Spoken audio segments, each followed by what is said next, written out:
अजित, तुझं वय लहान पण तुझं कार्य कृती महापुरुषांबद्दल विचार लय महान.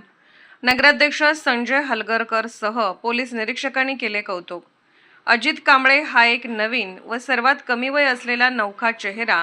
सर्वसामान्य घरात जन्म घेऊन आपल्या समाजाची प्रगती व्हावी, समाज सुशिक्षित असावा, साहित्यरत्न लोकशाहीर अण्णाभाऊ साठे यांना आपला समाज, आपल्या समाजातील युवा पिढी वाचवून समजावं. डॉक्टर बाबासाहेब आंबेडकर, छत्रपती शिवाजी महाराज यासह शिव, फुले, शाहू आंबेडकर यांच्या विचारांवर चालणारा हा महाराष्ट्र.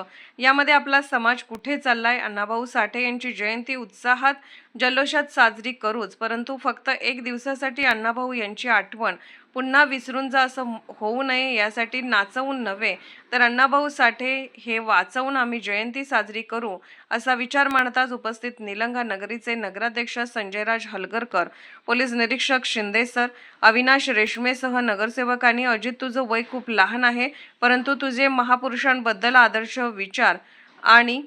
आदर विचार आणि तुझे सामाजिक उपक्रम राबवून एक जयंती निमित्तचा समाजाला नव्हे तर निलंग्याला तुझं कार्य आदर्श घालवून देण्याचं कार्य तू करत आहेस, असे सांगत अजित कांबळे या युवकाला कौतुकाची थाप मारत अजित कांबळेंचा सत्कार करण्यात आला.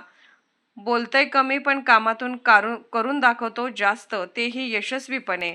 हे कौशल्य अजित या युवकामध्ये दिसतंय. कशी साजरी झाली जयंती? कुठून कुठपर्यंत एवढा जनसमुदाय हजारोंच्या संख्येने सहभागी झाला होता. जयंतीचे अध्यक्ष म्हणून अजितला काय वाटलं ते थोडक्यात ऐकूया.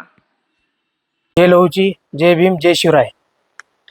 लोकशाहीर साहित्यरत्न डॉक्टर अण्णाभाऊ साठे यांच्या 106व्या जयंतीनिमित्त निलंगा शहरात विविध ठिकाणी सामाजिक व उपक्रम साजरे करण्यात आले.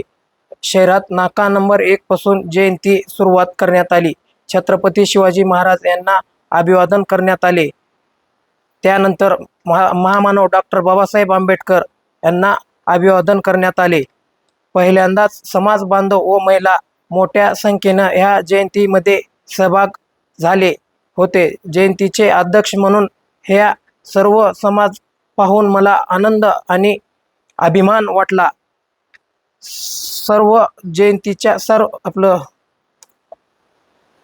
सर्वांना जयंतीच्या हार्दिक शुभेच्छा. तुमचाच अजित कांबळे. अशाच नवनवीन ताज्या घडामोडी पाहण्यासाठी आजच आमच्या YouTube चॅनलला लाईक करा, शेअर करा, सबस्क्राईब करा आणि हो, बेल आयकॉन प्रेस करायला विसरू नका.